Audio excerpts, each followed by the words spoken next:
Hallo zusammen, ich bin die Bea. Mach dir's bequem, zieh dir deine Decke bis unter das Kinn.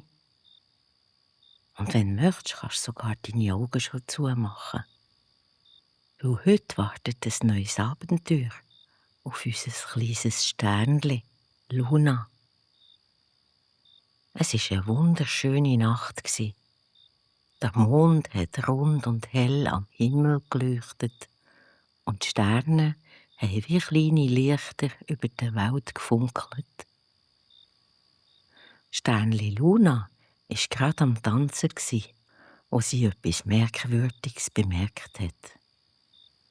Eine grosse, flauschige Wolke ist ganz allein am Himmel geschwommen. Und sie hat gar nicht fröhlich ausgesehen. Die Luna ist näher geflogen. «Hoi Wölkeli, was ist los mit dir?»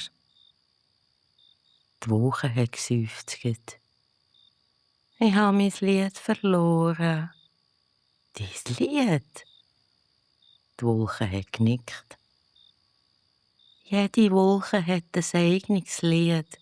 Wenn wir am Himmel drüber ziehen, singen wir das ganz leislich. Aber heute weiss ich mein Lied nicht mehr.» Luna hat ganz erstaunt geschaut. Sie hat gar nicht gewusst, dass Wolken singen können. «Wo hast du es denn verloren? Das weiss ich leider nicht», hat die Wolke traurig gesagt.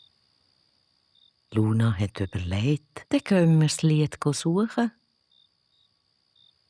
Die Wolke hat wieder ein bisschen gelächelt.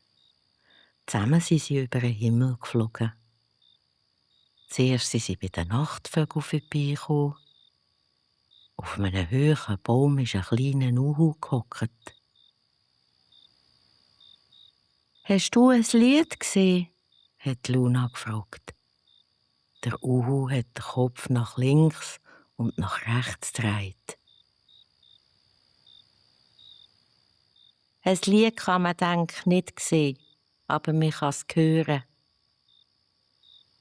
Er hat genau gehört. Doch da war nichts. «Leider nicht», hat er gesagt. Also sind Luna und die Wolken weitergeflogen. Bald sind sie zu einem Feld gekommen, wo 1000 Leuchtkäferli herumgeflogen sind. Die Leuchtkäferli haben wie eine kleine Laterne geleuchtet. «Habt ihr ein verlorenes Lied entdeckt?» hat Luna gefragt. Die Leuchtkäferli haben fröhlich herumgeblinkt. Aber sie haben auch nichts gefunden. Langsam ist die Stimmung der Wolken wieder trüb geworden. «Vielleicht kommt mein Lied gar nicht mehr zurück.» «Doch», hat Luna gesagt, «wir suchen weiter.» Sie sind immer höher geflogen, bis sie plötzlich bei den silbrigen Mondblümchen waren. Die wachsen nur in der Nacht und glitzern wie Tau am Morgen.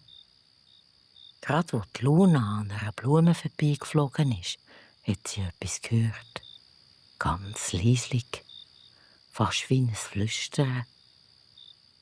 «La, la, la.» Luna hat sofort angehalten. «Hast du das gehört?» Die Wolke hat die Augen gross gemacht, die Ohren gespitzt. «Ja, das kommt mir bekannt vor.» Sie haben noch genauer gehört. Zwischen den Mondblümchen hat der Wind ganz sanft gespielt. Und jedes Mal, wenn er durch die Blätter gestrichen ist, hat das kleine Lied wieder getönt. «La, la, la.» Plötzlich hat die Wolke gelacht. «Das ist es. Das ist mein Lied.» Offenbar hat der Wind es auf dem Weg mitgenommen und bei den Mondblümchen versteckt. Vor Freude hat die Wolke ein paar flauschige Wolkenringli in die Luft gemalt. Dann hat sie ganz tief Luft geholt und langsam hat sie angefangen zu singen. Es war ein ruhiges, warmes Lied, so sanft wie eine Decke, so weich wie ein Küssi. Der Wind hat mitgemacht. Das Mondblümli hat leislich mitgewiegelt. Sogar die Sterne haben scheinbar im Takt funkelt.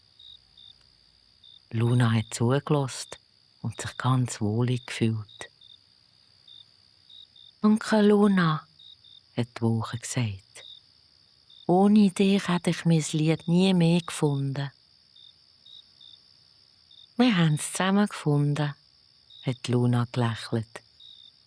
Langsam ist das Sternli Luna wieder zurück zu ihren Sternen geflogen. Die Woche ist fröhlich über den Himmel gezogen und hat ihr schönes Lied gesungen. Und ganz weit unten haben viele Kinder friedlich in ihrem Bettchen gelegen und haben von magischen Nächten geträumt. Und während die Sterne über deinem Fenster glitzern, passt Sternli Luna auf deine Träume auf. Gute Nacht, kleines Sternli.